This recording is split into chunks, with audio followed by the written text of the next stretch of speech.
Hay lugares que guardan secretos, ¿no? Edificios que de día son una cosa, pero que de noche se transforman. En Hermosillo, Sonora, hay uno así. De día es Radio Sonora, pura música y noticias. Pero cuando el sol se va, se empieza a contar otra historia. Una leyenda que susurra en los pasillos de la estación. Uf, ¿qué tal? Fíjense en esas palabras, riqueza y soledad. Parecen opuestas, pero en esta historia son las dos caras de la misma moneda. Nos preparan para el misterio de una presencia que, al parecer, se negó a abandonar su hogar, incluso después de la muerte. Bueno, para entender la leyenda, primero hay que conocer al protagonista, porque antes de ser un fantasma, fue un hombre de carne y hueso, y vaya que fue una figura muy conocida en el Hermosillo de su época. Se llamaba Alfonso P. García, pero la verdad es que ese nombre casi no importa. Para todo el mundo, para la sociedad de aquel entonces, él era simplemente el conde. Y no tenía ningún título nobiliario, pero el apodo se le pegó, y se convirtió en su identidad.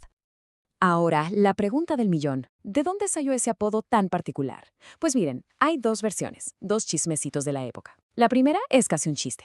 Dicen que su mamá le gritaba, «¡Esconde el niño!», y los vecinos pues oían mal y entendían, «¡Esconde el niño!».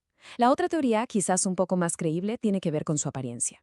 El tipo siempre andaba de punta en blanco, traje, sombrero, bastón. Vaya, parecía un verdadero aristócrata. Pero como en las buenas tragedias, la historia de El Conde dio un giro bien oscuro. Toda esa vida de lujos y de gente a su alrededor no le duró para siempre. Aquí es donde empezamos a ver cómo todo se vino abajo. Es que su caída fue tremenda. Pasó de tener una mansión espectacular, llena de vida, con sus jardines y su alberca, a ver cómo sus negocios se derrumbaban uno por uno. Y lo más triste, en cuanto se acabó el dinero, se acabaron los amigos. De la noche a la mañana se quedó completamente solo en esa casona que antes era el centro de todo.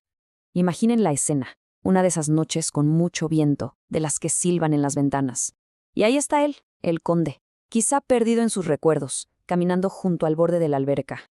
Una alberca que ya estaba vacía, seca, un hoyo de concreto que era el reflejo de su propia vida. Y en un mal paso, todo terminó. La caída fue brutal. Dicen que lo encontraron todavía con un hilo de vida, pero el destino ya estaba escrito. Murió camino al hospital. Así acabó la vida de Alfonso P. García, solo y lejos de toda la gloria que conoció. Pero su historia apenas estaba por comenzar. De otra manera. Porque la muerte es el final de una vida, pero no siempre es el final de la historia de un lugar. Años después, esa mansión abandonada tendría un nuevo propósito, aunque parece que su dueño original no estaba muy de acuerdo con la idea de mudarse. Pasó el tiempo y el gobierno compró la propiedad. La remodelaron y la convirtieron en la sede de Radio Sonora. Todo parecía perfecto, un nuevo comienzo para el edificio. El problema es que los empleados, sobre todo los del turno de la noche, empezaron a vivir cosas que simplemente no tenían explicación. Y aquí es donde la leyenda cobra vida de verdad, porque no hablamos de un susto aislado, no, hablamos de un patrón de eventos paranormales que, durante décadas, ha aterrorizado a veladores, locutores, técnicos, a cualquiera que se quede ahí hasta tarde. Los testimonios son muy parecidos. Cuentan que las luces se apagan y se prenden solas, que las sillas de oficina, esas con rueditas, de repente se deslizan por el piso como si alguien las empujara. O el clásico, escuchar pasos claritos en un pasillo donde no hay nadie. Pero quizá lo más inquietante es que varios aseguran haber sentido que los avientan. Una presencia física que les deja claro que no están solos. Pero si hay algo que de verdad pone la piel de gallina, es la frase que varios operadores y locutores juran haber escuchado en sus audífonos en plena madrugada. De la nada, entre canciones, una voz de locutor antiguo, muy propia, que dice: «Buenas noches, aquí el conde, transmitiendo desde el más allá». Imagínense el susto.